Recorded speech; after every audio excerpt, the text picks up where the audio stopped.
ng bagay sa mundong ibabaw ay may dahilan. Kahit pagluha natin at kalungkutan ay may katapusan. Ikaw kabarangay, naniniwala ka ba na habang may buhay ay may pag-asa?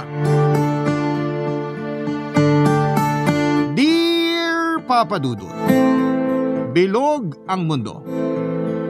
Yan ang laging sinasabi sa akin ng nanay ko noong nabubuhay siya. Ibig sabihin, kung pinanganak kang mahirap basta masipag ka, madiskarte, matyaga at mapagtiis ay hindi ka mamamatay na mahirap. Naniniwala ako sa sinabi ng nanay ko kasi noong araw ay isang kahig isang tuka talagang pamilya namin. Tubong Morong Rizal kami bago ako napadpad sa Cebu para magtrabaho 5 buwan pagka-graduate ko sa kolehiyo. Dahil sa pagsisikap ko ay unti-unti kong nabigyan ng maayos na buhay ang tatay ko. Malayo pa kami sa pagiging mayaman pero hindi na kami nagugutom, Papa Dudut. Bago ko ipagpatuloy ang pagbabahagi ng kwento ko ay tawagin niyo na lamang ako sa pangalang Carissa. 31 years old at ngayon ay nandito na ulit ako sa Rizal. Lagi pa rin ako nakatutok sa Barangay Love Stories at inaabangan ang inyong programa. Marami kasi akong natututunan mula sa mga kabarangay natin na nagpapadala ng istorya nila. Kaya naman na-inspire ako na sumulat sa inyong istasyon, Papa Dudut. Tulad ng sinabi ko kanina, hindi kami pinanganak na mayaman, pero masipag ang mga magulang namin. May babuyan kami na siyang pangunahing kabuhayan namin noong araw. Nagsimula lamang yon nang minsang bumili si nanay ng biik na nilalako sa bisikleta na sinubukan niyang alagaan at palakihin. Simula nga noon ay nag-alaga na sila ni tatay ng 1 hanggang 3 biik na binebenta namin tuwing ika-4 na buwan. Yun po ang tumutusto sa pag-aaral namin at pambayad ng mga bills. Pero habang hindi pa pwedeng pagkakitaan ng mga alaga naming baboy ay naglalako ng repack na bawang at paminta ang mga magulang namin. Pero noong 14 na taong gulang ako ay nagka-pulmonary tuberculosis si nanay. Lumala po yun kasi hindi agad naagapan dahilan para maaga siyang kunin sa amin. Mabilis po na nagdaan ng ilang taon, na-survive naman po namin ang buhay namin kahit na medyo mahirap. Nagpatuloy ang pag-aalaga ni tatay ng baboy na tumutusto sa pag-aaral ko sa kolehiyo. Hindi pa rin siya tumigil sa paglalako ng mga repack na bawang at paminta na dinadagdagan niya ng mga gamit panlaba, Papa Dudut.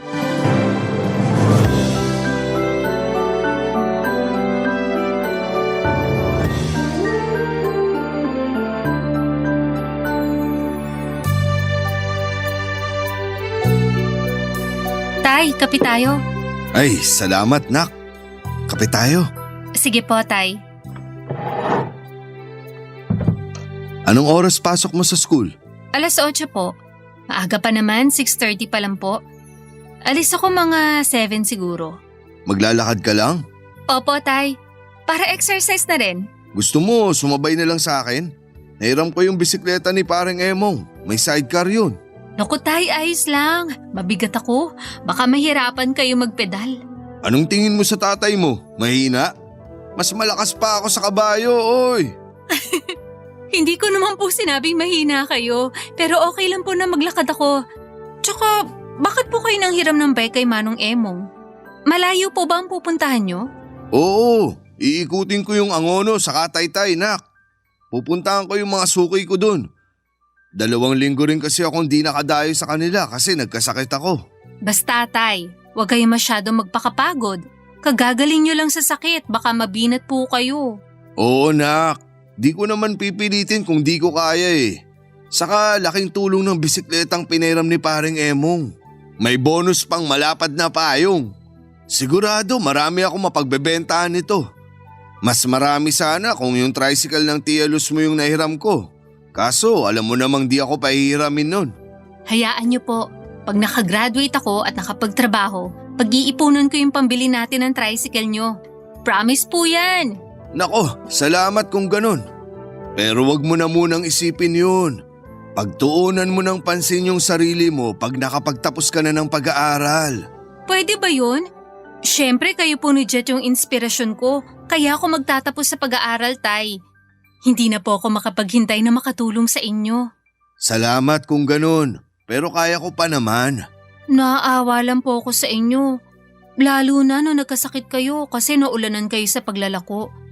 Naisip ko na kapag nagtatrabaho na ako, pwede ko na kayong patigilin sa pagtitinda. Baka naman manghina ako kapag wala na akong ginagawa, nak.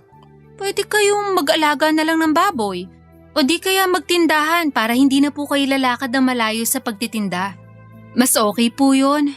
Sige, kung ano yung ibigay ng Panginoon. Pero sa ngayon, magtatrabaho muna ako ng mabuti para may pambili tayo ng ulam at bigas. Saka pambayad na rin sa tindahan. Kasi sinisimangutan na ako ni Aling Ting. Oo nga, Tay. Ayaw na nga po niya tayong pautangin.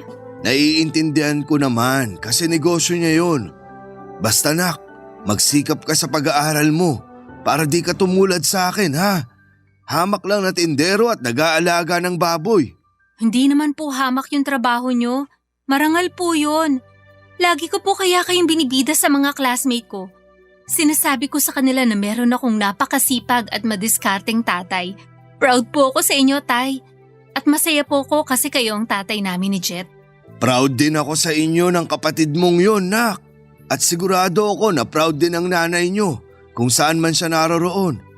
Sana kasama pa natin siya para nakikita niya kung gaano kayo nagsisikap ni Jet. Ay, miss na miss ko na ang nanay nyo. Miss ko na rin po si Nanay, Tay. O siya, bago pa tayo magkaiyakan, ubusin na natin tong kape para makapag-asikaso na tayo. Sige, Tay. Paghahanda ko po kayo ng baon para may makain kayo sa tanghalian. May sinaing na tulingan pa naman para sa ulam. Sige, salamat. Si Jet, tulog pa ba? As usual, pero gigisingin ko na po. Mabuti pa nga. Nung nakaraang araw, naulian sa klase nila kasi kukupad-kupad. Simula nang mawala si nanay ay hindi na nag-asawa si tatay. Bukod sa naging abala na siya sa pagtataguyod sa amin ng kapatid kong si Jet ay wala raw papantay kay nanay sa puso niya. Ang laki ng paghanga at respeto ko sa tatay ko kasi siya lang ang nagtaguyod sa pamilya namin. Kaya siya ang inspirasyon ko, kaya ako nag-aral ng mabuti at nangarap na makapagtapos. Alam kong proud sa akin si tatay dahil sa mga achievement ko pero minsan ay hindi ko mapigilang mapatanong sa sarili ko kung sapat na ba yon. Gusto ko na kasing magtrabaho para makatulong sa mga gastusin namin sa bahay pero ayaw ni tatay dahil 2 taon lang naman daw ay makakagraduate na ako sa kolehiyo, Papa Dudut. Pero hindi lang naman yon ang dahilan kaya gusto ko nang magtrabaho na lang at kumita ng pera. Isa kasi sa mga tiyahing ko na kapatid ni nanay, si Chalus, ang laging nagsasabi na wala naman daw patutunguhan ang pagtatapos ko ng kolehiyo. Palibhasa ay hindi siya naniniwala na malayo ang mararating ko kasi mauuwi lang daw ako sa pag-aasawa ng maaga, kaya bakit pa ako nag-aaksaya ng pera sa pag-aaral? May kaya si Chalus. May paupahang apartment siya sa Binangonan na siyang pangunahin niyang pinagkukunan ng income. 3 palapag din ang bahay niya at may isa silang SUV at tricycle. Sa mga kapatid ni nanay, si Tia Luz ang sinuwerte sa buhay matapos mga pangasawa ng Japanese citizen. Nagkakilala sila noon sa Japan noong minsan siyang nagtrabaho bilang entertainer. Kaya lang ay hindi maayos ang pakikitungo niya sa amin ng kapatid kong si Jet, Papa Dudut.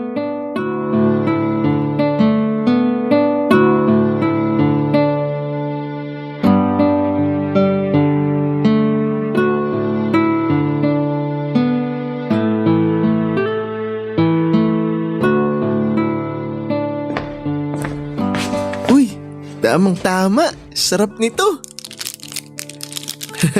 Hoy, Jet! Ay!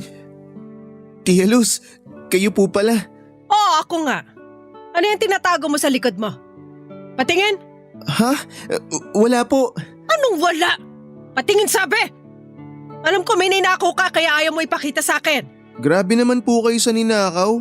Hindi ko po magagawang magnakaw. O ano nga yung tinatago mo sa likod mo? Ito po. Cupcake lang po to. Kinuha ko po dun sa box kanina kasi nagugutom na ako. Akin na nga yan! Akin na yan! Kahit talaga kailan napakapatay gutom mo! Sobra naman po kayo magsalita. Marami naman po yan. Isa lang po ang kinuha ko sa box. Kahit na! Para sa mga bisita ng anak ko yon.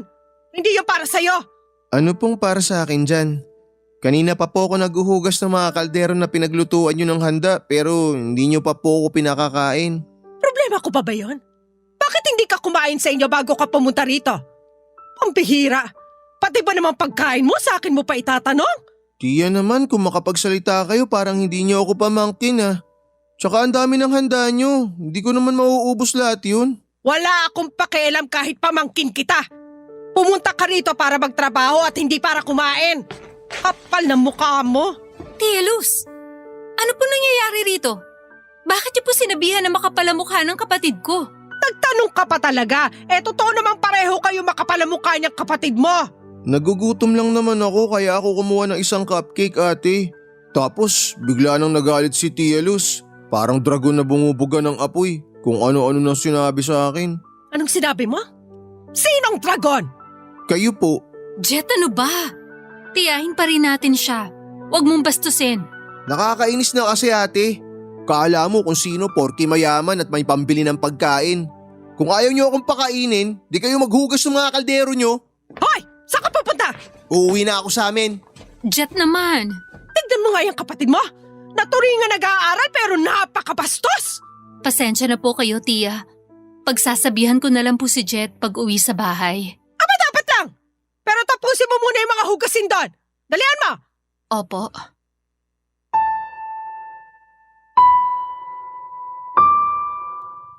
Kapag nagkakaroon ng handaan kina Tia Luz ay iniimbitahan niya lahat ng mga kamag-anak namin. Kasama na kami doon pero kami ni Jet ang nakatoka sa paghuhugas ng pinggan o mga kalderong pinaglutuan.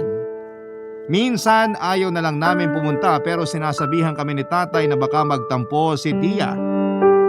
Kaya lang habang tumatagal ay pasama ng pasama ang trato niya sa amin ng kapatid ko, Papa Dudut. Oo, mahirap lamang kami pero may dangal kami. Kaya lang, pati yun ay inapakan ng tiyahin namin. Nung una ay hindi ko maintindihan kung bakit maayos naman ang pakikitungo niya sa ibang kamag-anak namin pero sa amin ni Jet ay ibang-iba. Hanggang sa kinuwento nga sa akin ni tatay na galit sa kanya si Tia Luz dahil siya raw ang naging asawa ni nanay. Mataas kasi ang expectation ng pamilya ni Tia Luz kay nanay. Siya kasi ang panganay at inaasahan na mag-aahon sa kanila sa kahirapan. Pero nabuntis ni tatay ang nanay ko kaya hindi siya nakapagtapos ng pag-aaral. Si Tia Luz ang nagsakripisyo para itaguyod ang pamilya nila. Doon siya nag-ibang bansa at nakipaghiwalay siya sa boyfriend niya rito sa Pilipinas para magpakasal. Ilang taon din siyang nanatili sa Japan bago siya umuwi sa Pilipinas noong naghiwalay sila ng dati niyang asawa, Papa Dudut. Barangay Love Stories. Barangay Love Stories.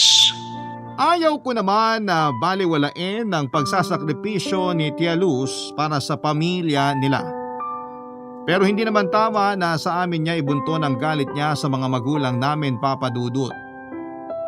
Sa kakadugo niya kami, kaya bakit kailangan niya kaming tratuhin ng iba? Mabuti pa nga yung ibang tao mabait yung pakikitungo niya.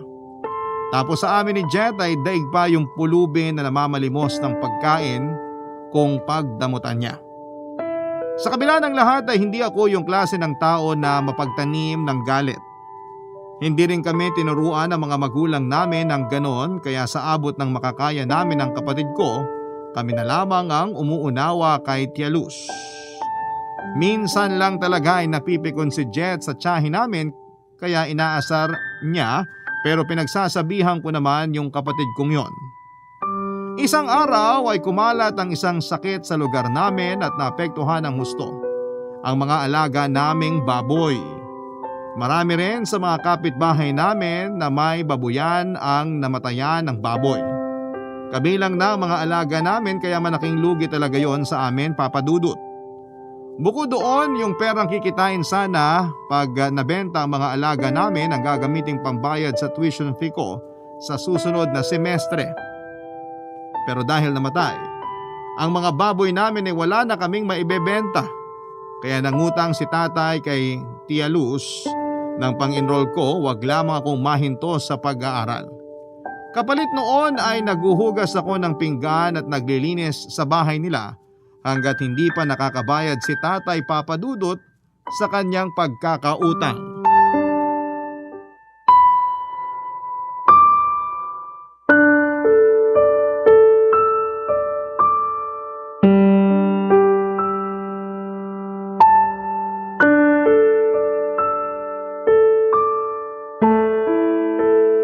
Carissa, kanina ka pa dyan sa mga hugasin.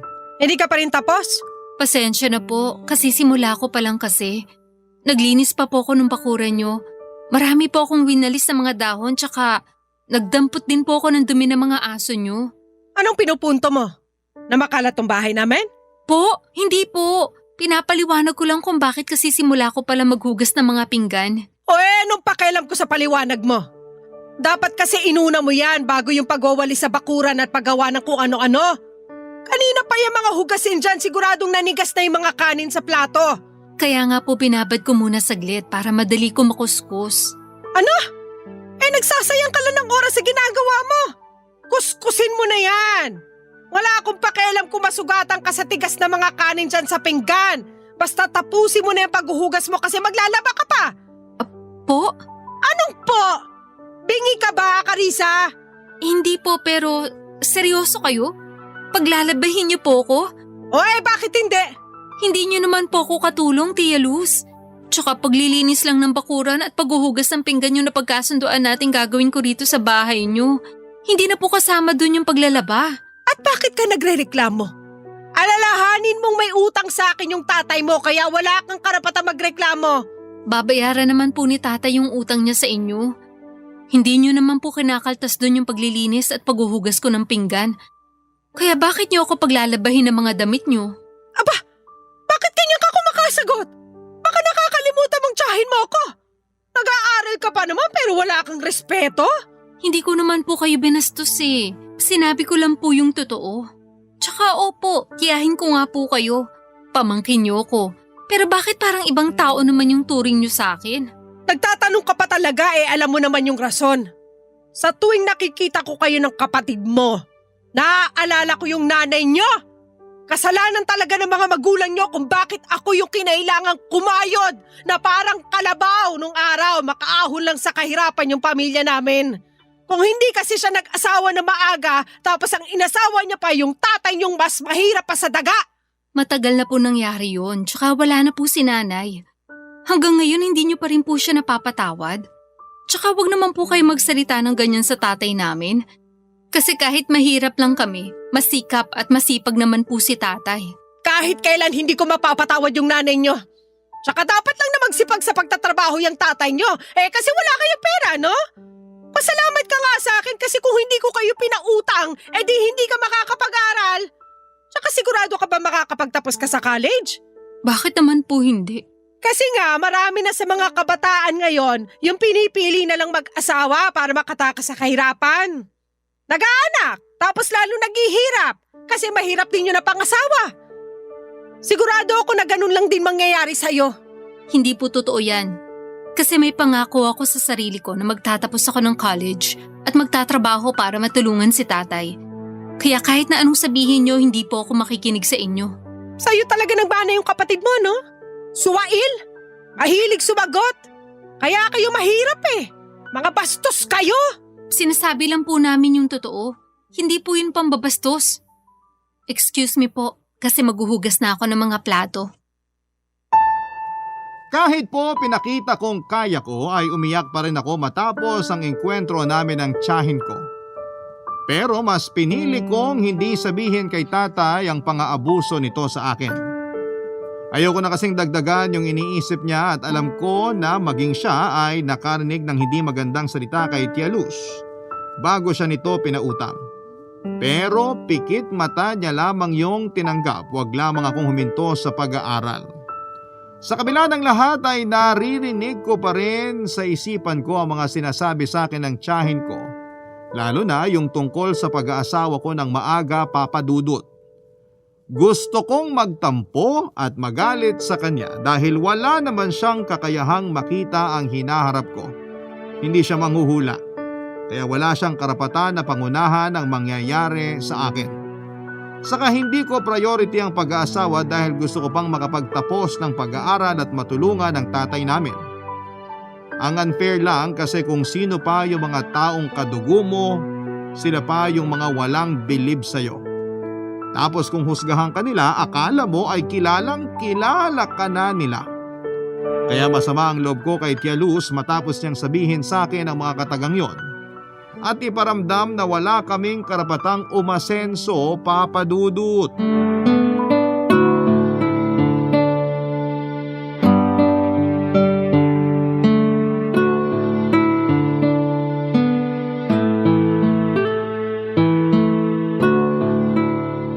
Pag ako nakagraduate at naging pulis, huyo talaga sa akin yan si Tia Luz.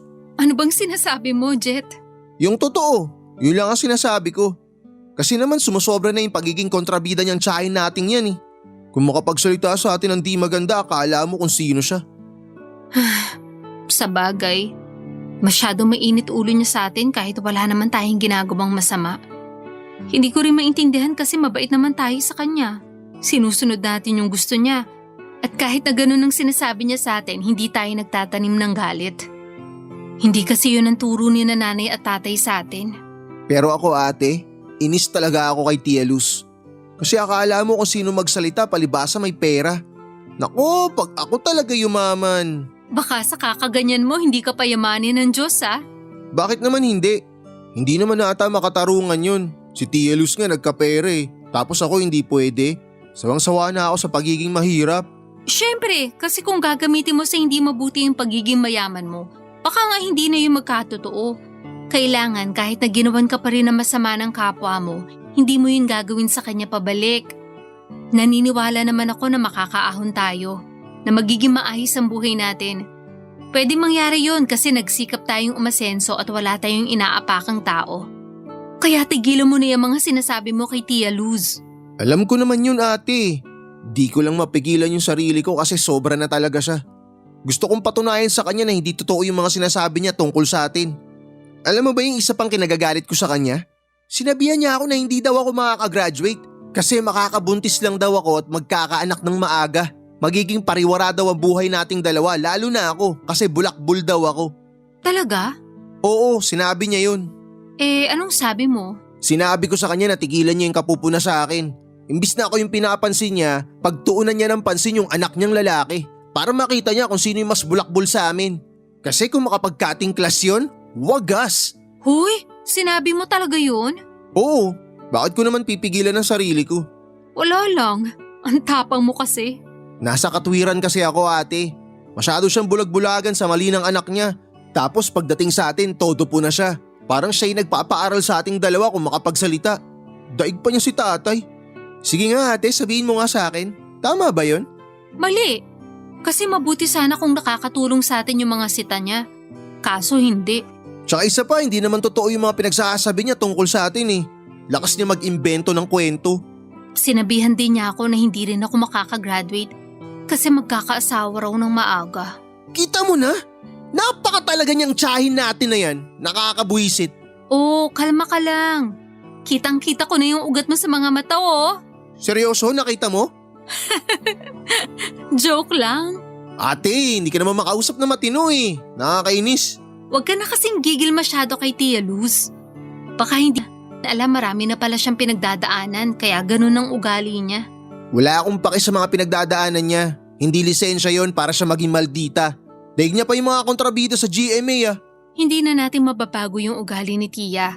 Ang kaya natin baguhin ay yung kapalaran natin. Kaya nga tayo nag-aaral para makagraduate eh. Hindi ba yun ang gusto ni nanay at tatay para sa atin? Oo, tsaka yun din naman ang gusto natin para sa sarili natin. Tama. Kaya kahit mahirap, gawin nating inspirasyon yung mga pinagdadaanan natin ngayon. Tsaka sabi nga ni nanay, bilog ang mundo. Ibig sabihin hindi tayo palaging nasa ibaba. At hindi rin palaging nasa itaas si Tia Luz. O siya, mabuti pa magsaing ka na. Kasi malapit na dumating si tatay. Para naman kakain na lang tayo mamaya. Pero wala pa tayong ulam, ate. For sure may dala naman si tatay eh. Sige na, magsaing ka na. Sige.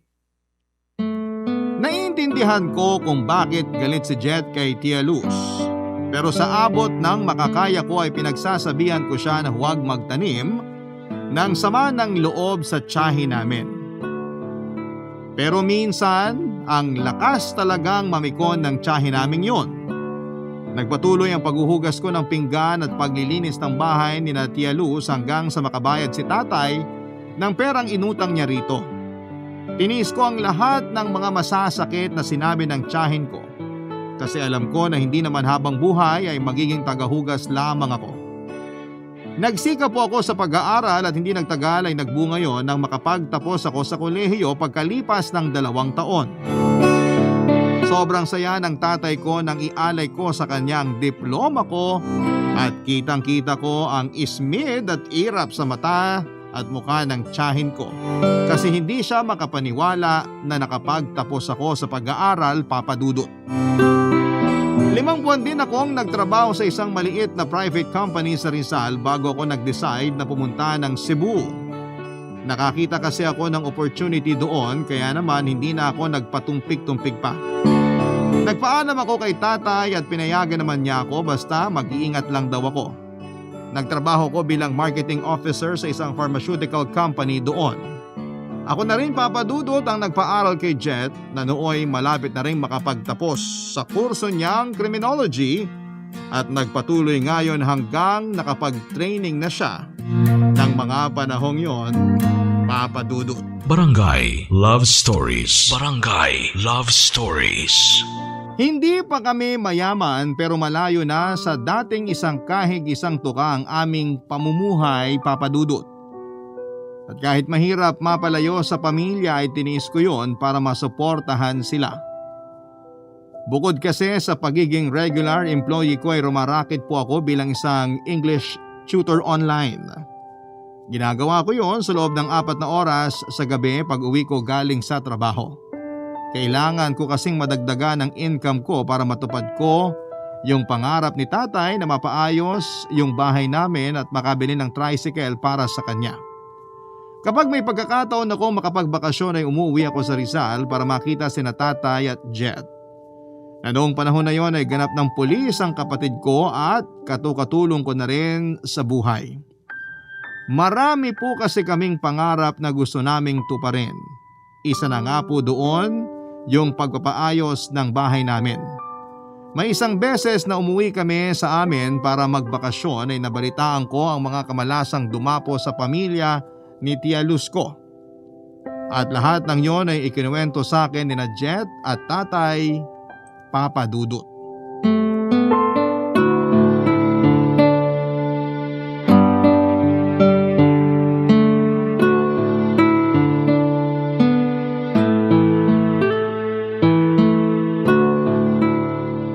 Mga anak, salamat sa perang pinadala nyo kasi matatapos na yung pagpapagawa natin ng kusina. Inuna ko lang yung bubong para di na tumutulo pag umuulan at di na kailangang patungan ng gulong kasi halos tangay ng hangin pag may bagyo.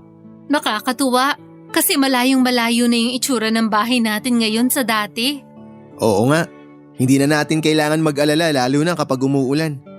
Basta tay, yung susunod na sahod ko para naman yun sa pagpapapintura ng loob nitong bahay. Idamay na natin pati yung labas. May napili na rin pala akong kulay, mint green. Sakit naman sa mata nun. Uy, grabe ka naman sa favorite color ko, ate.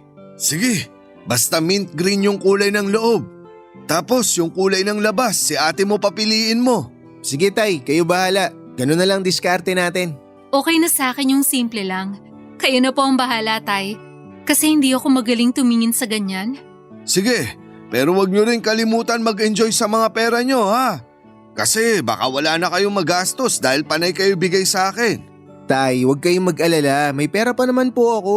Enjoyin nyo lang yung mga binibigay namin sa'yo. Ako rin po. Kaya wag na kayong mag-alala masyado.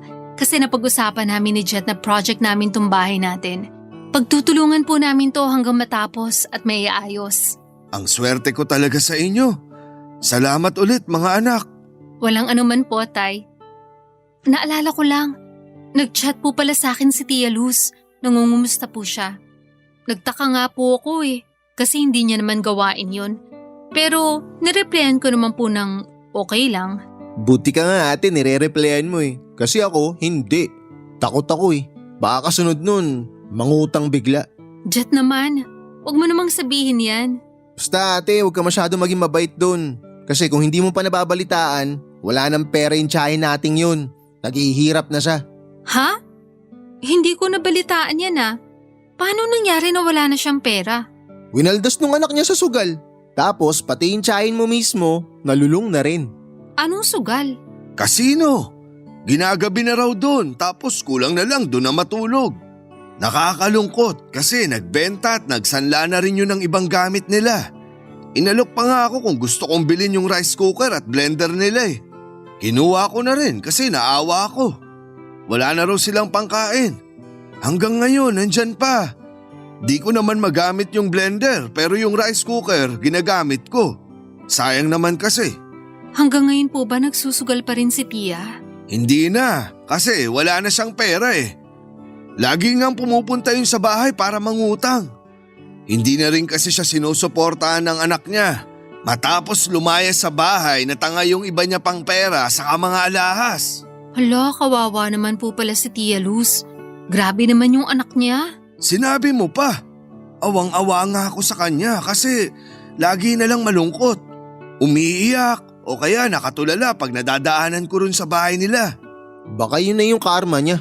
Jet naman, huwag mong sabihin yan. Sa totoo lang tayo ate. Bakit? Grabe kung itrato niya tayo dati. Napakasama ng ugali. O ayan, bumalik sa kanya yung mga sinabi niya. Siya yung minalas. Anak, hindi pa rin tayo pwedeng maging masaya dahil lang may di magandang nangyari sa tiya mo. O kahit na sinong tao, kasi masama yun. Alalahanin mong hindi ganun ang tinuro ko sa inyo ng ate mo. Ay, sorry po tay. Sorry din ate. Ayos lang, basta wag mo na lang ulitin.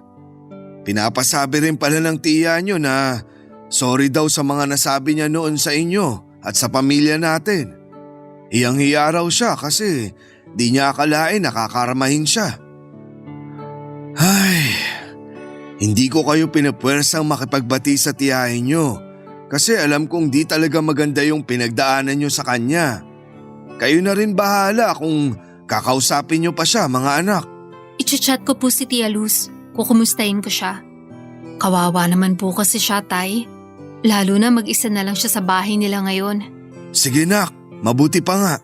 Pero kung iisipin, ibang klase talaga maglaro ang kapalaran, no? Hindi ako makapaniwala sa mga nangyari kay Tia Luz at hindi ko rin mapigilang maawa sa kanya. Kahit sinong ina ay hindi deserve na tratuhin ng masama ng kanyang anak. Doon ko napatunayan na kahit gaano ako nagtatampo sa kanya noong kabataan ko, ay hindi ko pa rin magawang magtanim ng galit sa kanya.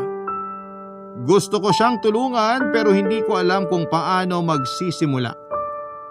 Hindi ko na kasi talaga siya kinausap pagkatapos ng insidente sa bahay nila dahil nangako ako sa sarili ko na lalayuan ko na siya, Papa Dudut. Pero itinuloy ko ang sinabi kong i-chat si Tia Luz. Nagkausap kami at humingi siya ng tawad sa akin. Sinabi ko na gusto ko siyang tulungan kahit papaano kaya nagpapadala ako ng pera sa kanya para may makain siya. At kahit paano ay may pambayad siya sa mga bills. Hindi na rin naman ako nakarinig ng kahit na anong salita kay Jet tungkol sa tiyahin namin kasi alam kong kahit siya ay naaawa rito. Lumipas nga ang 2 taon, Papa Dudut, natapos na po ang bahay namin at nakapagpatayo ng maliit na tindahan para kay tatay at binilhan rin namin siya ng pangarap niyang tricycle. Bago mag-pandemic ay nag-resign ako sa pinagtatrabahuhan ko sa Cebu at umuwi ako sa Rizal upang tulungan si tatay na asikasuhin na lamang yung tindahan namin. Work from home ako bilang tutor at virtual assistant. Sa pagtutulungan namin ay guminhawa ang buhay namin, Papa Dudut.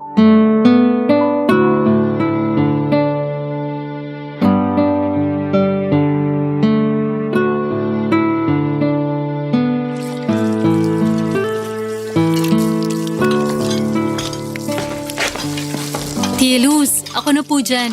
Wag na. Ako na, tsaka patapos na ako rito, Carissa. Ay, nakakahiya po kasi. Pinagkainan namin yan eh. Dapat kami na po yung naguhugas niyan. Ayos lang kasi binigyan nyo naman ako ng ulam. Kaya sabi ko sa tatay nyo, kapalit nun, lilinisin ko tong bahay nyo at maghuhugas na rin ng pinggan. Huwag ka nang mahiya. Ako nga yung dapat mahiya kasi palagi nyo na lang akong tinutulungan. Kamag-anak po namin kayo at mahal po namin kayo. Ay, talaga? Opo. Ang tagal ring walang nagsasabi sa akin na mahal nila ako. Ikaw pa lang ulit.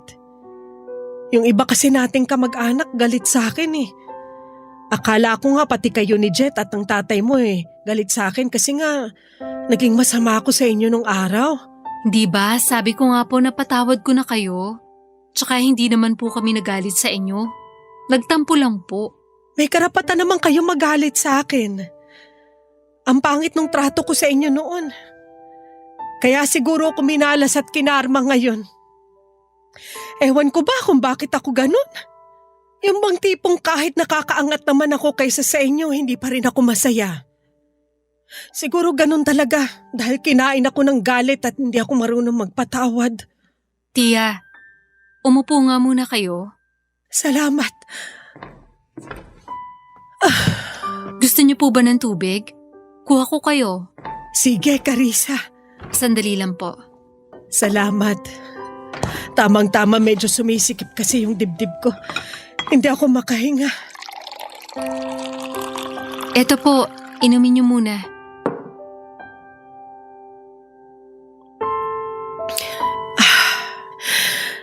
Salamat ulit. Ayos na ang pakiramdam ko. Huwag niyo na po kasing isipin yon. Nakaraan na po yon. Ang mahalaga, magkakasundo na tayo ngayon. Pinagsisisihan ko yung mga sinabi ko sa pamilya nyo. Lalo na sa'yo, Carissa. Masyado ako nabulag ng galit sa mga magulang nyo at pati kayo ni Jet dinamay ko. Nakakalungkot kasi sarili kong kapatid yung nanay mo. Pero hanggang kamatayan niya, galit ako sa kanya. Kung tutuusin, wala naman siyang kasalanan eh. Hindi rin naman tama na iasa namin sa kanya yung pag-ahon sa pamilya namin sa kahirapan. Dapat kasi nagtulungan kami. Alam ko po na kung nasan man ngayon si nanay, hindi naman siya galit sa inyo. Kasi kung tutuusin, malaki rin po yung sinakripisyo nyo para makaahon sa kahirapan yung pamilya nyo. Kahit po si nanay, thankful sa mga nagawa nyo kasi hindi niya po yung nagawa dahil nga nag-asawa siya na maaga. Naiinggit lang siguro ko sa nanay mo kasi mabuting lalaki yung napangasawa niya. Napakabait ng tatay niyo, Carissa. Kahit na ang dami ko nung sinabi na masama sa kanya, hindi naging mahirap yung pagpapatawad niya sa akin. Ang swerte ng pamilya niyo. Hindi na ako magtataka kung pinagpapahala kayo ngayon. Hindi pa naman po huli ang lahat. Tsaka kung kailangan nyo kami, nandito lang po kami para tumulong sa inyo sa abot na makakaya namin. Ang pamilya nagtutulungan at lagi nagdadamayan. Nahihiya pa rin ako pero salamat talaga. Malaking bagay na nandyan kayo kasi para na akong mababaliw sa buhay. Wala pong anuman. Tsaka naniniwala po ko na hindi pa huli ang lahat. Kung nagbagong buhay kayo at nagsisi sa mga nagawa nyo noon, alam ko po nakasunod na nun yung mga mabubuti at magagandang bagay na mangyayari. Sa ngayon, wag na po muna kayo mag-isip ng kung ano. Basta, mahal po namin kayo at pamilya po tayo.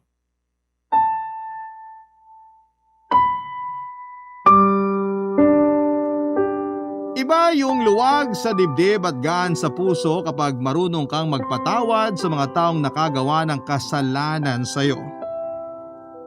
Kaya bago ko sabihin kay Tia Luz ang mga katagang yon ay ipinagdasal ko at pinagpanata sa Diyos nang taimtim na tuluyan nang mawala ang tampo at hinanakit ko sa puso para sa tiyahin namin.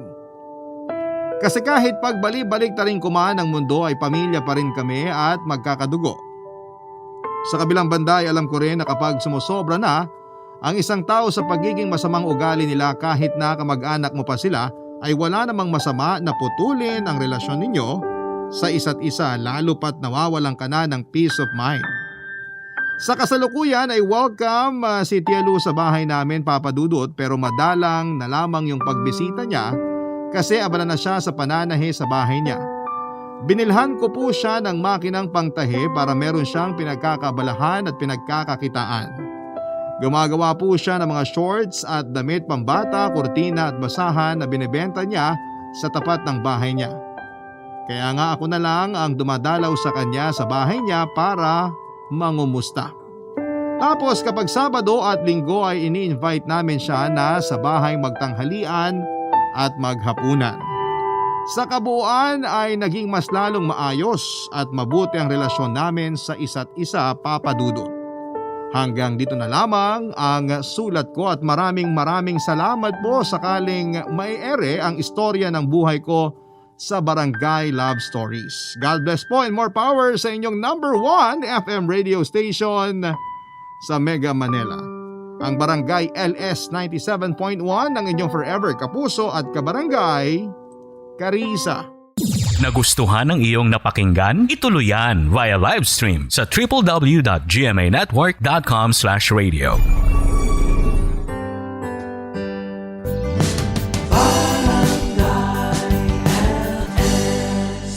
Forever. Isang bagay sa mundo na mahirap buuin pero madali lang sirain. Sa isang iglap ay maaari itong mawala dahil lamang sa mga maling desisyon na nagagawa natin. Ikaw kapuso, paano mo binubuo ang tiwalang nasira na? Dear Papa Dudut, marami na akong napakinggan sa inyong programa na niloko, iniwan at kung ano pa.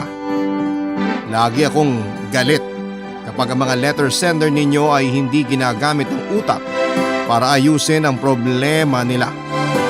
Pero hindi ko inakala na ang pinagdadaanan ng ilan sa mga letter senders ninyo ay mararanasan ko rin pala, Papa Dudut. Ako po si Gwen, 42 years old at isang sari-sari store owner. Ang kwento ko po ay nangyari noong pandemic pero hanggang ngayon ay hindi pa rin nakaka-move on ang puso ko mula sa nangyari noong panahong yon na siyang nagpabago sa buhay ko. Isa po akong single mother na may 2 anak, 10 years old at isang 7 years old na parehong babae. Ang ama nilang si Lowell ay nakilala ko sa isang family gathering. Isa siya sa mga kaibigan ng pinsan ko na una kong nakita noong nag-celebrate ang lolo ko ng kanyang 90th birthday. Makulit na tao si Lowell, Papa Dudut. Kaya ko nga siya napansin noon dahil masyadong bida-bida ang personality niya. Naipan niya ang pamilya ng celebrant kung umasta noong party. Pero kahit na ganoon ay nagustuhan ko ang ugali niyang yon. Magkaiba man kami ng personality ay mabilis kaming naging close sa isa't isa. Simula nung araw na nagkakilala kami ay hindi na namin tinantanan ang isa't isa. Kalaunan ay nagkamabutihan kami at pumasok sa isang relasyon. Ang problema, Papa Dudut, ay hindi noon pabor ang mga magulang ko kay Lowell. Una ay wala kasi itong trabaho at puro lakwat siya ang inaatupag. Sa katunayan, ang pinsan ko na kaibigan niya mismo ay hindi rin pabor sa aming dalawa. Pero dahil mahal ko ay ipinaglaban ko si Lowell. Ito ang dahilan kung bakit ako nalayo sa mga magulang ko, Papa Dudut.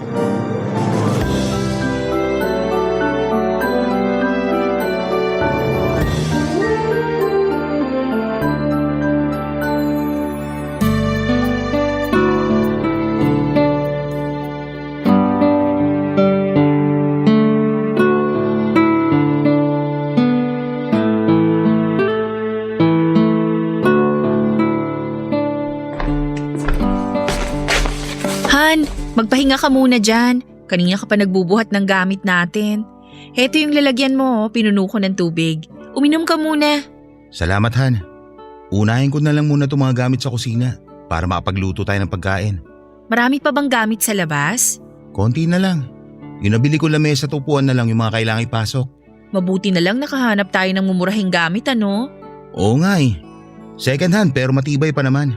Sa tingin mo, Han, tama ba tong ginawa nating pagbukod? Bakit? Nagsisisi ka na ba? Hindi naman. Iniisip ko lang kung kaya ba nating panindigan tong ginawa nating desisyon. Kakayanin natin to. Sana nga. Huwag ka mag-alala. Maninibago lang tayo sa simula. Pero kapag nagtagal, masasanay din tayo. Ayoko lang kasing mapahiya sa mga magulang natin. Baka sabihin nila tama sila kapag hindi natin naipakita sa kanila na kaya nating tumayo sa sarili nating mga paa. Wala ka bang tiwala sa relasyon natin? Meron naman. Pero ano bang meron tayo ngayon? Hindi ka stable sa trabaho mo. Ako naman nakaasa pa rin sa magulang. May trabaho nga ako pero on call lang. Ngayong ayaw na tayong suportahan pareho ng mga magulang natin. Saan tayo hihingi ng tulong kung sakali? Huwag mo munang isipin yan. Alam mo, kaya minsan hirap umusad ang buhay ng isang tao kasi pinoproblema na kagad nila yung future nila. Hindi mo naman malulutas yun ngayon kasi hindi pa nga nangyayari. Kaya walang sense na problemahin yan ngayon. Pero hindi ba mas maganda na handa tayo kapag dumating yung problemang yun? Oo, paghahandaan natin. Pero wag problemahin. Magkaiba yun, Han. Tignan mo, nai-stress ka na kagad kalilipat pa lang natin dito. Hindi ba dapat masaya tayo ngayon? Kasi sa wakas, naipaglaban natin yung pagmamahalan natin? Tama ka nga. Masyado lang ako nag-overthink. One step at a time lang. Harapin na muna natin kung ano yung meron tayo ngayon. Patunayan muna natin sa kanila na kaya nating hawakan ng buhay natin. Kahit bata pa lang tayo. Kaya natin to. Oo, kaya natin to. Kailangan nating kayanin to, lalo na't madadagdagan ang pamilya natin. Madadagdagan? Paano? Magkakaroon na tayo ng baby, Han. Ha? Buntis ka? Totoo? Oo, buntis ako. Woo! O tama na sa Yun! kakatalon. Baka mamaya matumba ka dyan. Masaya lang ako kasi magiging tatay na ako sa wakas. Kailan mo pa nalaman? Last month ko pa alam. Matagal ko nang napapansin na may kakaiba sa katawan ko. Nung nagpa-check up ako sa OB, nakumpirma nga na buntis ako. Last month pa? Bakit ngayon mo lang sinabi sa akin? Natakot kasi ako eh. Hindi ko kasi alam kung anong magiging reaksyon nila mama at papa. Pero dahil sa baby na to sa tiyan ko, nagkaroon ako ng tapang na ilaban ka. Na ipaglaban tong relasyon natin. Magiging pamilya na tayo sa wakas. Nagkaroon na kagad ng bunga tong pagmamahalan natin. Tignan mo, marami naman pala tayong dapat i-celebrate ngayon eh. Nakalipat na tayo sa sarili nating bahay. Magkakaroon pa tayo ng anak. Sobrang blessing na to. Kaya dapat mas lalo mong hindi ini-stress sa sarili mo. Di man sigurado tong direksyon na pinili natin. Kakayanin ko lahat ng pagsubok na ibabato sa atin basta magkasama tayong dalawa. Oo, kakayanin natin lahat ng problema basta magkasama tayo. I love you, Han. I love you too, Han. Papadudot early 20s pa lamang kami noon ni Lowell nung bumukod kami. Mga bata kung tutuusin. Hindi pa namin gaanong gamay ang reality kaya labis-labis ang mga desisyong nagagawa namin. Ipinaglaban namin ang pagsasama namin kahit na parabang lahat ng tao ay hindi gusto ang relasyon naming dalawa. Akala ko noon, kakayanin na naming bumukod. Nung nakaalis kami sa poder ng mga magulang namin ay sakalang namin napagtanto ang katotohanan. Mahirap pala ang bumukod. Wala naman akong stable na trabaho noon at pa-extra-extra lamang ako kung saan-saan na may pagkakakitaan. Sa kabilang banda, kontraktual naman si Lowell at wala ring kasiguraduhan ang kanyang trabaho. Kahit na ganoon ang kinalabasan, ng paglaban namin sa pag-iibigan naming dalawa ay sinikap namin ni Lowell na panindigan ang mga naging desisyon namin. Gamit ang maliit na puhunan ay nagtayo ako ng sari-sari store sa tinutuluyan namin. Doon kami kumuha ng pambayad sa mga gastusin namin, Papadudot. Hindi man kami kasal ay naging maganda naman ang pagsasama namin ni Lowell. Masaya kami kahit na hikahos sa buhay. Ang problema nga lang, Hindi kami mapapakain ng pagmamahal lamang. Lalo na noong pinanganak ko ang panganay ko. Dahil wala nang ibang matatakbuhan ay nagpatulong ako sa mga magulang ko para mabayaran ang mga gastusin sa panganganak ko. Mabuti na lamang, Papa Dudut, at ang tampo at galit sa akin ng mga magulang ko noon ay napawi noong nakita nila ang apo nila. Sa huli, tinanggap na lamang nila ang pinili kong direksyon ng buhay ko. Tinulungan nila kami ni Lowell sa ospital at sa isang iglap ay nawala ang alitan sa pagitan namin ng pamilya ko.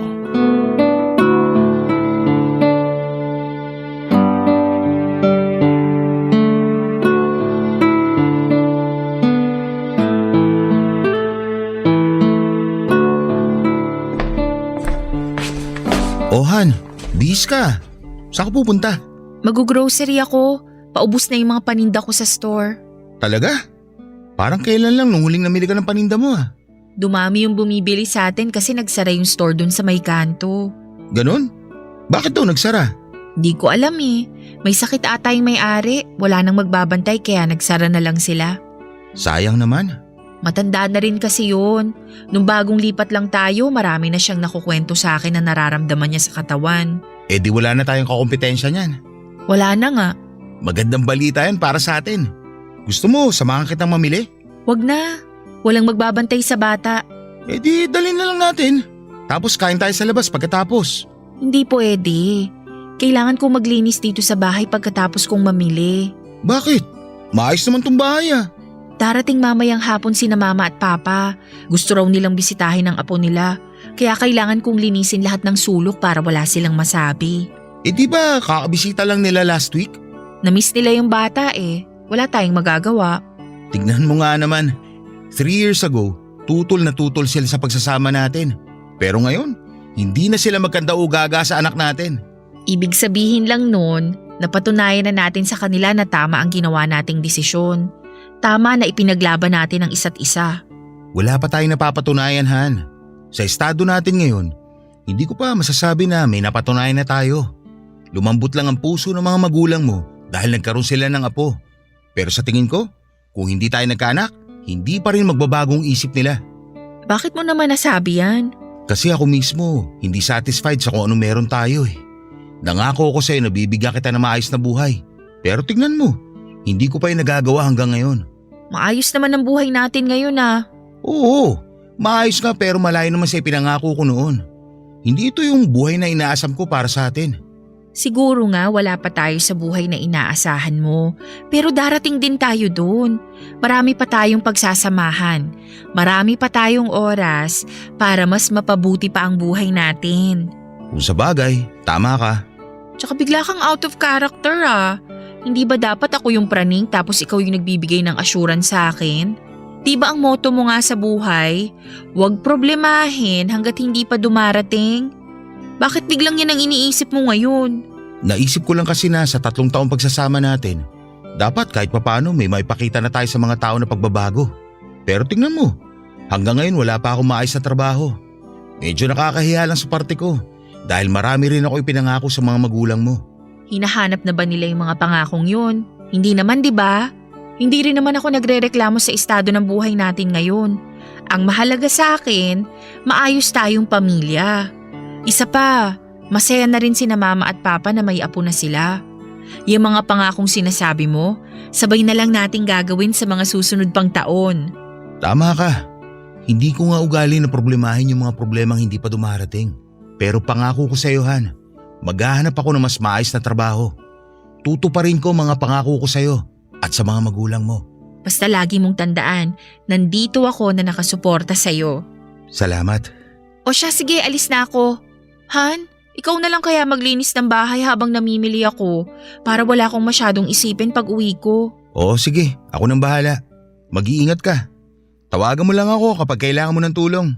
Salamat, Han. Alis na ako. Papa Dudut, tinupad naman ni Lowell ang pangako niya sa akin. Nakahanap siya ng trabaho sa isang opisina. Katuwang ang passive income na natatanggap namin mula sa sari-sari store ko ay malaki ang naitulong ng trabaho ni Lowell para mabigyan namin ng komportableng buhay ang anak namin. Unti-unti ay napatunayan namin sa aming mga magulang na kaya na naming tumayo sa sarili naming mga paa. Sa mga sumunod na taon ay naging tahimik ang buhay ng pamilya namin, Papa Dudut. Mas napalago ko pa ang maliit kong sari-sari store. Mas napalaki ko ng bahagya ito kumpara noong nagsisimula pa lamang ako. Damang-dama ko na noon ang pagiging may bahay ko kung saan ako ang nagpo-provide ng kalinga sa mag-ama ko. Wala na akong mahihiling pa noon kundi ang magpasalamat na lamang sa Panginoon dahil may stable na kaming buhay. Lalo kaming nagpasalamat noong nadagdagan pa kami at magkaroon ng pangalawang anak ni Lowell.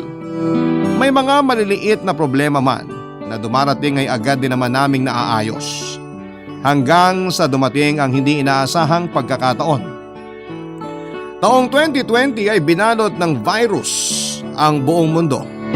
Nagkaroon ng pandemya at kabilaan ang nangyaring lockdown. Doon na po nagsimulang dumating ang mga sanga-sangang problema sa buhay namin, Papa Dudut.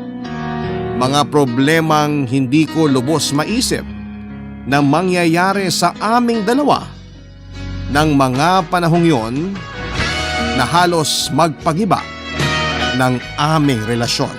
Barangay Love Stories. Barangay Love Stories. Malinaw pa sa alaala ko kung paano binago ng COVID-19 ang Pilipinas. Sobrang takot ang naramdaman ko noon, Papa Dudut. Noong magsarado ang mga border sa bawat lugar ay isa rin ako noon sa mga nagpanic buying dahil sa lockdown. Lahat ay naging praning dahil sa takot na baka mahawaan sila ng virus. Dahil sa pandemic ay nawala ng trabaho ang asawa ko. Mabuti na lamang at may sari-sari store kami na siyang pinagkukunan namin ng panggastos noon. Kinailangan lang naming sumunod sa protocol na inutos sa aming sari-sari store owners tulad ng paglalagay ng plastic cover sa harapan ng store para makaiwas sa hawahan. Dahil ako ang namamalengke at lumalabas ng bahay noon ay sa akin nakapangalan ng quarantine pass na ibinigay sa household namin, Papa Dudut. Isa lang kasi bawat pamilya ang pwedeng lumabas noon maliban sa frontliners. Nang mga panahon na yon, isa rin ang pinsang ko na si Abigail sa mga nawalan ng trabaho. Sa probinsya nakatira ang pamilya niya at nangungupahan lamang siya sa Maynila dahil nandito ang trabaho niya. Sa akin po siya humingi ng tulong noong mga unang buwang pag-usbong ng pandemic. Noong naubos na ang ipon niya ay hirap na siyang makabayad sa renta na tinutuluyan niya. Kahit na pinagsabihan na ng gobyerno ang mga landlord na bawal ang maningil ng mga panahong yon ay pilit pa rin sinisingil ng landlord niya si Abigail hanggang sa mapalayas siya sa inuupahan niya. Dahil walang mapuntahan at dahil na rin sa awa ay kinupkup namin pansamantala si Abigail, Papa Dudut.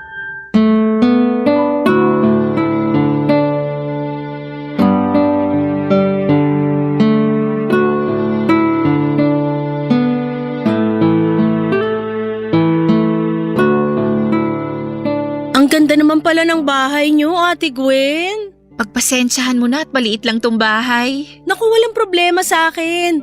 Kahit dito lang ako sa lapag matulog, okay lang sa akin. Ang mahalaga, meron akong matutuluyan. Negative ka naman sa COVID, di ba? Oo, kakapatest ko lang. Negative naman, wala akong virus. Mas mabuti na yung sigurado. Kailangan ko mag-ingat eh. Alam mo na, may mga anak ako. Naiintindihan kita, ate. Mahirap ang mahawahan ng sakit ngayon. Tsaka, sobrang praning ng mga tao ngayon, bumahing ka lang, iisipin nila may COVID ka na. Nakakatakot yung COVID na yan. Nakakatakot talaga. Ang dami ng kaso niyan ngayon. Napanood ko nga sa balita, marami na raw namatay dahil sa virus. Nakakalungkot nga eh. May katrabaho ko nakamamatay lang last month. Ang hinala nila, nagka-COVID daw siya kasi may mga sintomas siya. Ayun, hindi na siya nagkaroon ng maayos na burol. Kaya dapat todo ingat tayo pagdating talaga dyan. Laging maghugas ng kamay at gumamit ng face mask kapag lumalabas. Oh, lumabas na sa kwarto ang kuya mo. Kagigising mo lang, Han? Oo, hindi ako nakatulog na maayos kagabi. Eh kasi naman kung kailan oras na ng pagtulog saka ka naman nagkape. Oo nga eh, hindi ko na talaga uulitin yun. Ay nga pala, ipapakilala kita sa pinsan ko. Ito si Abigail. Good morning po! Good morning din. Siya yung sinasabi mong pinsan na titira muna rito sa bahay? Oo, siya nga. Pasensya na po kung makikisiksik ako sa inyo. Kailangan ko lang talaga ng matutuluyan. Walang problema ron. Welcome ka rito sa bahay. Salamat kuya! Nawalan ka rin ba ng trabaho tulad ko? Oo kinailangang magsara nung pinagtatrabahuhan ko kasi wala nang kinikita. Pareho pala tayo. At least, may kasama na akong tambay dito sa bahay. Pero naghahanap na po ako ng trabaho online. May mga nakita akong work from home na pwedeng pasukan. Kumusta? May napasukan ka na sa mga nahanap mo? Wala pa ate, pero nakapag-apply na ako sa iba. Kung ganon habang wala ka pang trabaho, pwede kang tumao sa sari-sari store or magbantay sa mga bata. Di bale, bibigyan kita ng sweldo? Naku, kahit wag na ate. Sabihin na lang natin na yun ang kapalit ng pagtira ko pansamantala dito sa bahay nyo. Naku, hindi. May mga pangangailangan ka rin. Kailangan mong kumita kaya mas maganda na yung bibigyan kita ng sweldo kapalit ng pagtulong mo. O sige ate, kung yun ang gusto mo. Oo, yun talaga ang gusto ko. Tama na muna yan. Kumain na muna tayo. Kumain ka na ba, Abigail? Hindi pa kuya. Hindi ka pa ba kumain? O siya, mag-almusal muna tayo. Sandali, puntahan ko lang yung mga bata. Samahan na kita ate, para naman makilala ko yung mga pamangkin ko. O sige, halika. Doon yung kwarto nila. Dahil nakakulong sa loob ng sarili naming bahay ay wala na kaming ibang ginawa noon kundi ang manood lamang at libangin ang mga sarili namin papadudot. Mabuti na lamang at marami ng palabas na mapagpipilian online na pwedeng panoorin anytime. Araw-araw kaming nag-aabang noon ng balita sa 24 oras at sa saksi sa GMA kung hanggang kailan matatapos ang lockdown. Nang time na yon, papadudot ay mabilis na sumikat ang mga online business. Naisip ni Lowell na sumabay noon sa trend. Kaya sinubukan niyang magluto ng mga silog na nung una ay binebenta niya sa mga kapitbahay namin. Dahil marami noon ang hindi makalabas dahil sa takot ay malaki ang naitutulong ng silog business ni Lowell para sa mga taong ayaw nang lumabas. Nagsimula niya itong ipost sa kanyang Facebook hanggang sa gumawa na kami ng page para dito. Sumikat ang silog ni Lowell. Sa mga sumunod na linggo ay nagsunod-sunod na ang mga natatanggap niyang orders. Busy naman ako sa sari-sari store ko ng mga panahon na yon. Kaya si Abigail ang naging kaagapay ni Lowell sa kanyang negosyo. Habang nagdi-deliver si Lowell ng pagkain ay si Abigail naman ang tumatanggap ng orders. At siya na rin ang nagluluto paminsan-minsan.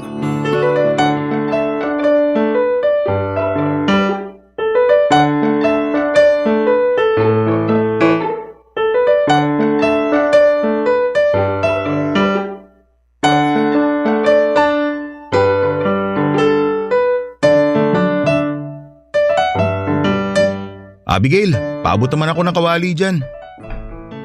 Ito po kuya. Salamat. Ako na magluluto ng tapa. Ilan ulit yun? 10 order po, tapos 6 na order naman ng longganisa. Sige, ipack mo na yung mga naunang naluto para ma-deliver ko na kagad pagkatapos ko rito. Eto na, patapos na. 3 tosilog, tapos 1 hot silog para kay Ma'am Lydia. Mukhang marami kayong orders ngayon ah. Oh Han, ikaw pala. Oo, marami nga. Ewan ko anong meron ngayon. Bigla na lang nagsunod-sunod yung mga umorder. Nag-viral kasi yung post ng kapitbahay natin. Nagustuhan niya yung tapa tapos pinost niya sa Facebook. Talaga? Sinong kapitbahay? Yung anak ni Ate Annette. Nirecommend kasi niya yung luto mo sa friends niya sa social media. Aspiring food vlogger yun eh. Gawa na rin ng pandemic. Naku, edi kailangan pala natin magpasalamat sa kanila. Hayaan mo, padadala ko sila ng tapa bukas. Mabuti pa nga. Gusto mo tulungan ko na kayo dyan? Wag na Han, kain na namin ni Abigail to. Madali na lang to sa amin, Ate Gwen. Mukhang mabilis kang natuto ah. Sabi mo sa akin hindi ka marunong magluto. Tinuruan ako ni Kuya Lowell eh. Tsaka, prito-prito lang naman, kayang-kaya. Siyempre, ako mentor niyan eh, kaya mabilis natuto. Ano Abigail, alam mo na kaibahan ng sunny side up saka over easy? Opo kuya, yung sunny side up, hindi binabaligtad. Yung over easy naman, yun yung finiflip pero kailangan runny pa rin yung pula ng itlog. Very good. Yung sunny side up kasi pang silog. Samantalang yung over easy naman, pang sandwich yun. Ganun ba yun? Hindi ko alam yan ah. Ako kasi, basta makapagprito lang okay na. Magaling talaga magturo si Kuya Lowell. Hindi lang magaling, masarap pa. Oo naman, masarap talaga ako. Lo, yung luto mo, hindi ikaw. Ang filler mo ng slight doon, kuya ah. Ay, sorry. Akala ko ako'y tinutukoy mo eh.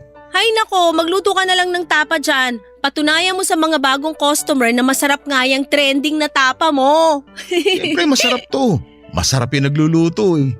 Mukhang close na close talaga kayong dalawa. Palabirutong si Kuya Lowell ate eh. Sinabi mo pa, mahirap yang kausapin ng matino. Lahat na lang laging ginagawang biro. Masyado na kasi maraming problema ngayon sa mundo. Minsan kailangan din natin patawanin mga sarili natin. Tama nga naman. O siya, maiwan ko na kayo dyan. Tatambay na lang muna ako sa store. Sige ate. Tawagin nyo lang ako kapag kailangan nyo ng tulong. Huwag mo na kaming alalahanin dito, Han. Oo te, kain na namin to ni Kuya Lowell. Okay, kayong bahala. Kapansin-pansin ang pagiging komportable ni Abigail kay Lowell Papadudut. Nung nagkaroon nga siya ng higit 5,000 kita sa isang araw noon ay nagdiwang pa silang dalawa. Masaya naman ako para sa asawa ko dahil successful ang tinayo niyang online business. Hindi ko na lamang binigyan ng mali siyang pagiging sweet nila sa isa't isa dahil ng time na yon. Naisip ko na lamang na masaya silang dalawa dahil silang partner sa pagluluto at matagumpay ang ginawa nilang negosyo. Sweet naman talagang tao si Abigail at bata pa lamang kami ay nakitaan ko na siya ng kabaitan. Tahimik lamang siya noon pero marunong makisama at makibagay kaya hindi na bago sa akin kung naging close man kaagad sila ni Lowell. Pero noong napansin kong nagsimula ng maging cold sa akin si Lowell ay kinabahan na ako sa mga nangyayari. Mas marami na kasing inilalaan na oras si Lowell noon kay Abigail kumpara sa akin. Sila palagi ang nagpaplano kung anong mga pagkain ang pwede nilang iluto. Silang dalawa lang din ang nagkwekwentuhan tungkol sa mga kakaibang customers nila o kung papaano ang naging takbo ng araw nila. Para bang naitsapwera na ako sa sarili kong pamamahay. Sinubukan kong huwag magselos kahit na iba na ang nararamdaman ko. Sinabi ko sa sarili ko na baka naiinggit lamang ako noon dahil mas malapit na ang loob ni Lowell kay Abigail kesa sa akin. Sinubukan ko rin noong tumulong sa negosyo ng asawa ko pero wala pa ring nagbago. Parang mas pabor pa rin siya kay Abigail. Hanggang sa napatunayan ko na totoo ang mga kutob ko noong nahuli ko ang pinsan ko at ang asawa ko na ng mga panahong yun ay parehong may ginagawang milagro sa loob ng pamamahay ko, Papadudut. Barangay Love Stories. Barangay Love Stories. Para akong baliw na nagwala noon, Papadudut, kahit na madaling araw na ng time na yon. Sa bunot, suntok at tadyak ang natanggap ni Lowell mula sa akin noong makita ko silang naka-underwear lamang ni Abigail sa loob ng banyo. Hindi ko rin pinalampas si Abigail dahil maging siya ay nakatikim sa akin. Kung paano ang napapanood ninyo sa mga viral na video na nagwawalang legal wife ay ganon mismo ang itsura ko noon, Papadudut. Nang araw ding yon ay agad kong pinalaya sa pamamahay namin si Abigail. Wala na akong pakialam noon kung may malilipatan man siya o wala. O kung mahawaan man siya ng virus. Basta ang gusto ko lamang ay lumayas na siya bago pa man niya sirain ang pamilya namin. Pasalamat na lang si Abigail dahil sinasahuran siya noon ni Lowell. Kahit papaano ay may dala siyang pera sa pag-alis niya. Isa pa ay wala siyang gastusin noong nakatira siya sa amin dahil libre ang lahat sa kanya. Kaya naman sigurado ako na may pera siya na naitabi. At kung wala man ay wala na akong pakialam. Pagkatapos ng pangyayari, nabalitaan kong lumipat si Abigail sa isang mumurahing boarding house na malapit lang din sa amin. Ilang araw din kaming hindi nag-usap ni Lowell. At sa mga araw na yon ay paulit-ulit na humihingi ng tawad sa akin ang asawa ko. Nirasonan niya ang ginawa niyang panluloko at nangako siyang hindi na ulit pa uulit sa mga ginawa niyang kasalanan noon.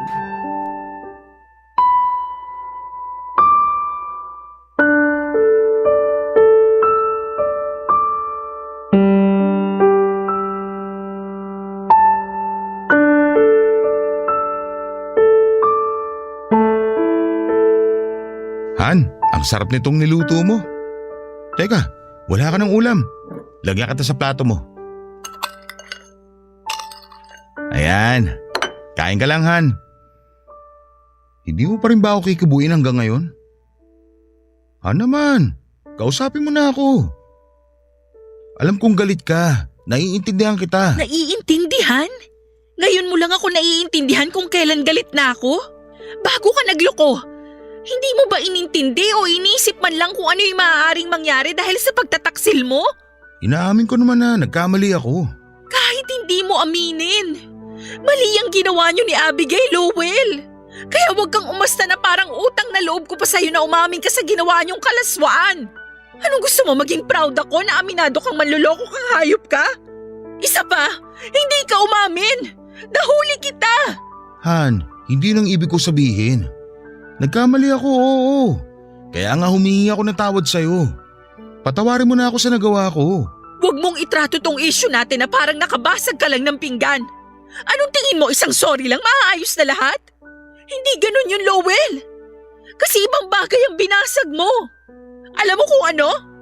Yung tiwala ko sa'yo, yung pagmamahal ko, yung pagkakakilala ko sa pagkatao mo, lahat yun sinira mo.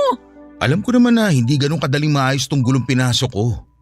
Pero subukan naman nating ayusin. Please. Hindi natin ito maayos hanggat kumukulo ang dugo ko sa'yo.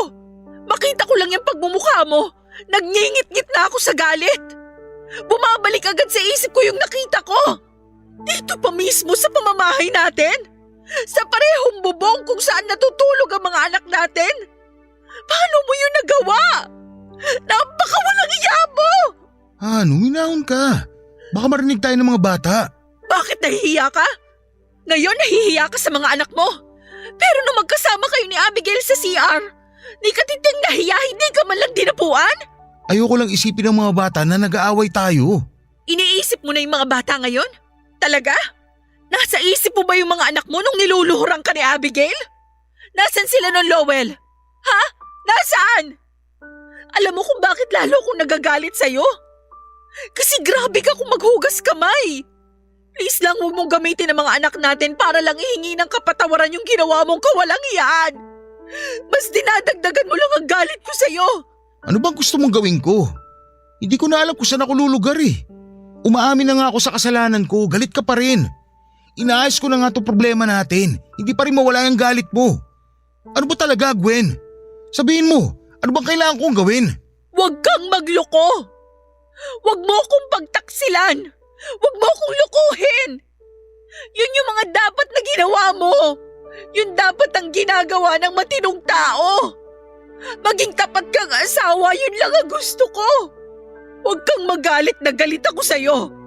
Itong galit na nararamdaman ko, itong ginagawa kong pagtrato sa'yo, natural lang na reaksyon to ng taong niloko. Han, sorry. Paniwala ka sa akin. Sobrang laki ng pagsisisi ko sa nagawa ko. Sorry kung hindi ko napigilan ng sarili ko. Sorry kung hindi ko inisip yung mararamdaman mo. Sorry. Sorry talaga. Bakit? Bakit mo nagawa sa akin to? May pagkukulang ba ako sa'yo? Hindi na ba ako sapat para sa'yo? Hindi. Huwag mong isipin yan. Mahal kita, Han. Pero bakit? Bakit niyo ginawa sa akin to ni Abigail? Bakit kailangan kong maranasan tong ganitong klase ng sakit? Ipaliwanag mo sa akin bakit? Hindi ko alam. Wala akong may sasagot sa tanong mo. Pero hayaan mo akong bumawi sa'yo. Hayaan mo akong pagsisihan ng ginawa ko. Kung gusto mo akong saktan para mabawasan yung sakit na nararamdaman mo, saktan mo ako. Basta, parang awa mo na. Huwag mo akong sukuan. Panahon lang ang makakapagsabi niyan. Maiwan na kita. Tapos na akong kumain. To be fair, Papa Dudut ay bumawi naman si Lowell ng mga sumunod na buwan. Nakita ko naman ang ginawa niyang effort para mapatawad ko siya. Sa huli ay pinatawad ko rin si Lowell at binigyan ko siya ng second chance. Hindi rin po kasi magandang makita ng mga anak namin na lagi kaming magkaaway na dalawa.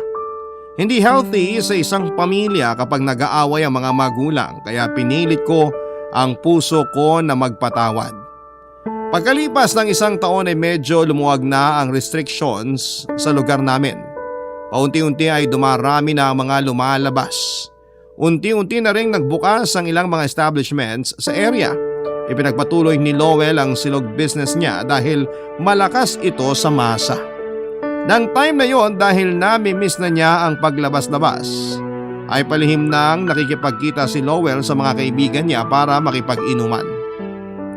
Bawal pa dapat ang lumabas noon, pero dahil bumababa na ang kaso ng COVID ng panahon na yon ay hindi na rin sila masyadong istrikto sa lugar namin. Hinayaan ko na lamang din ang asawa ko sa gusto niya.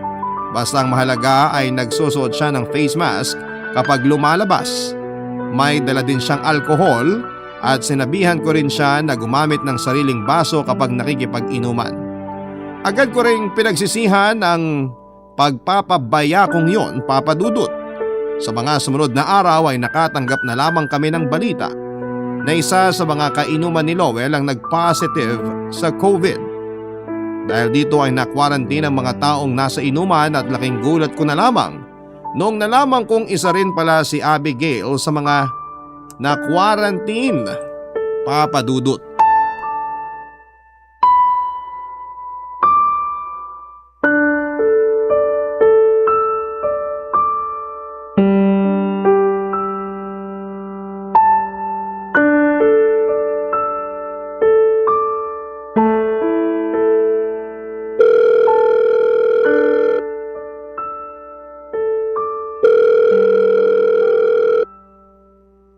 Hello, Han? Kanina pa kita tinatawagan. Bakit ngayon ko lang sumagot? Sorry, nilipat kasi kami mula sa tinutuluyan naming quarantine area eh. Pinalipat ako sa ibang ospital kasama yung mga tulad kong hindi severe ang symptoms. Inaantay lang namin yung resulta. May nabalitaan pala ako. Totoo ba yung nalaman ko? Totoong alin? Ano bang nabalitaan mo? Kasama sa mga nag-positive si Abigail? Saan mo naman nalaman yan? Nalaman ko sa tsahin na nakainuman nyo. Sagutin mo ako, Lowell. Magkasama ba kayo ni Abigail nung gabing yon? Han, huwag ka magagalit. Magpapaliwanag ako. Sinasabi ko na nga ba eh. Magkasama kami pero walang nangyari sa amin. Sa tingin mo paniniwalaan ko pa yung sinasabi mo? Itinago mo nga sa akin na nakikita pala kayong dalawa sa likuran ko. Alam mo, ubos na yung natitirang tiwala ko sa'yo, Lowell. Huwag ka nang umasa na may babalikan ka pa rito sa bahay kapag gumaling ka dyan sa sakit mo. Naman, huwag naman ganyan. Totoo naman na walang nangyari sa amin ni Abigail nung gabing yun eh. Karma nyo na rin siguro na tinamaan kayo ng COVID. Mga wala kayong hiya. Ang kakati nyo. Please, maniwala ka sa akin. Kung ano man yung iniisip mo, hindi yun nangyari. Nagkasama lang kami sa inuman. Yun lang yun. Tapatin mo nga ako. Mahal mo pa ba kami ng mga anak mo? Oo naman. Mahal na mahal ko kayo. Bakit naaati mo pang gawin to sa amin? Bakit ka pa nakikipagkita sa Abigail na yon? Kung mahal mo kami ng mga anak mo, bakit hindi mo maiwan-iwan yung babaeng yon? Han, sorry. Sorry na naman? Lagi na lang sorry ang sagot mo sa pagtataksil mo. Bakit? Dahil inaasahan mong patatawarin kita? Hindi na. Sa pagkakataong to, wala na akong kapatawarang ibibigay sa'yo. Kahit mamatay ka pa sa COVID ngayong araw na to, hindi na kita mapapatawad sa ginagawa mong pananakit sa damdamin ko. Huwag ka naman magsalita ng ganyan. Ginawa mo kung ganito, Lowell. Ikaw ang dahilan kung bakit ako nakakapagbitaw ng mga ganitong masasakit na salita. Babawi ako. Please, antayin mo akong gumaling. Babawi ako sa inyo. Wala ka nang mababawi sa amin. Sobra-sobra na ang sakit na binigay mo sa akin. Hindi ka pa nakontento? Dinamay mo pa kami dyan sa virus na yan? Nang dahil sa'yo, naka-home quarantine kami ng mga anak mo. Alam mo bang hindi kami makalabas ngayon? Sarado ang store. Di wala kaming mapagkunan ng panggastos. Sasabihan ko si mama na magpadala ng grocery dyan. Wag na. Tinutulungan na kami ng mama at papa ko. Pagkatapos ng quarantine namin, doon muna kami uuwi sa kanila. Naman, Huwag mo namang ilayo sa akin ang mga anak natin. Hindi ko inilalayo sa iyo mga anak mo. Ikaw mismo ang gumawa nun nung pinili mo si Abigail kesa sa amin. Hindi totoo yan. Kayo pa rin ang pipiliin ko. Hindi ko kayo pagpapalit kanino man. Nagawa mo na, Lowell. Ipinagpalit mo na kami sa Abigail na yon. Simula nung araw na may nangyari sa inyo hanggang sa araw na magkita kayo ng palihim, ipinagpalit mo na kaming mag-iina mo. Parang awa mo na. Hindi ako mabubuhay kapag iniwan niyo ako. Mas mabuti yon para hindi lang ako ang nagdurusa sa ating dalawa. Papa Dudut, hindi natuloy ang mga planong sinabi ko kay Lowell. Noong lumabas kasi ang resulta ng RT-PCR test na hinihintay niya sa ospital, noong huli kaming mag-usap ay nalaman namin na positive si Lowell sa COVID. Karamihan sa mga nasa inuman ay positive din at isa na nga sa mga yon ay si Abigail. Ang galit ko noon ay biglang napalitan ng concern. Alam ko kasi na marami nang namatay dahil sa COVID at natatakot ako na mangyari yon sa asawa ko. Kaya kahit magkalayo ay pilit ko noong kinukuha ang mga update tungkol sa kalagayan niya. Natatawagan ko naman siya noon, Papa Dudut, at wala siyang masyadong sintomas maliban sa wala siyang pang-amoy at panlasa. Nangako naman na magpapagaling si Lowell at uuwi rin sa lalong madaling panahon. Hanggang sa isang araw ay hindi ko na makontak si Lowell, Papa Dudut. Isang nurse ang sumagot sa tawag ko noon at sinabihan akong pinasukan ng tubo si Lowell dahil hirap na raw siyang huminga. Nanikip ang dibdib ko nang marinig ko ang masamang balitang yon, Papa Dudut. Gusto ko na noong magpunta sa ospital para i-check ang asawa ko pero hindi ko naman maiwanan ang mga anak ko. Isa pa ay naka-home quarantine din kami ng mga oras na yon. Lumipas nga ang ilang araw ay wala na akong natanggap na balita mula sa asawa ko. At ang sumunod na balita na dumating sa amin ay patay na si Lowell. Agad siyang pinakremate at abo na siya noong muli ko siyang nakita. Sobrang sakit sa puso dahil napakabilis ng mga pangyayari. Nag-away lamang kami noon sa cellphone tapos ay bigla ko na lamang nalaman na wala na pala siyang buhay. Gusto kong magwala, gusto kong humaguluhol, gusto kong ilabas ang emosyon na nararamdaman ko noon pero kailangan kong magpakatatag para sa mga anak ko. Sa mga sumunod na araw ay nabalitaan ko ring maging si Abigail ay patay na rin, Papa Dudut. Iyon ang naging bunga ng pagtataksil nila. Hindi ko alam kung yun ba ay matatawag na karma, pero kahit gaano kalaki ang galit ko sa asawa ko noon ay masakit pa rin para sa akin ang bigla niyang pagkawala. Hanggang ngayon ay nagluluksa pa rin ang puso ko. Nagluluksa sa pagkawala ng asawa ko at nagluluksa sa katotohanang nagawa niya kong lokohin para sa babaeng itinuring kong pamilya. Pero wala na silang pareho kaya wala na ring sense kung magtanim pa ako ng galit, kaya sa huli mas pinili ko na lamang ang magpatawad. Ngayon ay pilit akong bumabawi sa buhay. Ginagawa ko ang lahat bilang single mom para mapunan ang pangangailangan ng mga anak ko. Ito po ang kwento ko, Papa Dudut. Sana po ay nakapulutan ng aral ng ating mga kabarangay kahit na papaano.